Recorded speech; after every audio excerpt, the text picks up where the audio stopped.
السلام علیکم ورحمۃ اللہ وبرکاتہ۔ معزز سامعین، امید آپ خیریت سے ہوں گے۔ جیسا کہ آپ جانتے ہیں کہ لوگ قربانی کے سلسلے میں جانور خرید رہے ہیں، بیچ رہے ہیں۔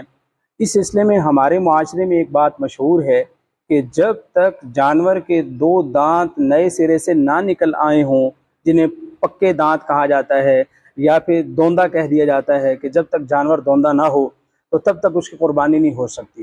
حالانکہ شریعت مطہرہ میں ایسی کوئی شرط نہیں ہے۔ شریعت اسلامیہ نے ہمیں یہ بتایا ہے کہ جانوروں کی عمریں پوری ہونی چاہیے۔ گائے ہے، بھینس ہے، اونٹ ہے، بکرا ہے، بکری ہے، اس کی عمر پوری ہونی چاہیے۔ اب مثلا اونٹ ہے تو اس کی عمر 5 سال ہے، اگر گائے بھینس ہے تو اس کی عمر 2 سال بتلائی گئی ہے، اگر بکرا ہے یا بکری ہے تو اس کی عمر 1 سال پوری ہونی چاہیے۔ اگر کسی بھی وجہ سے اس کے دانت نہیں آ سکے تو کوئی حرج نہیں ہے، عمر کے پورا ہونے کی وجہ سے اس کی قربانی ہو سکتی ہے۔ بہرحال جب اس بات کا یقین ہو جائے کہ اس کی عمر پوری ہے تو پھر اس کی قربانی ہو سکتی ہے، اس کے دانتوں کی طرف جانے کی ضرورت نہیں ہے۔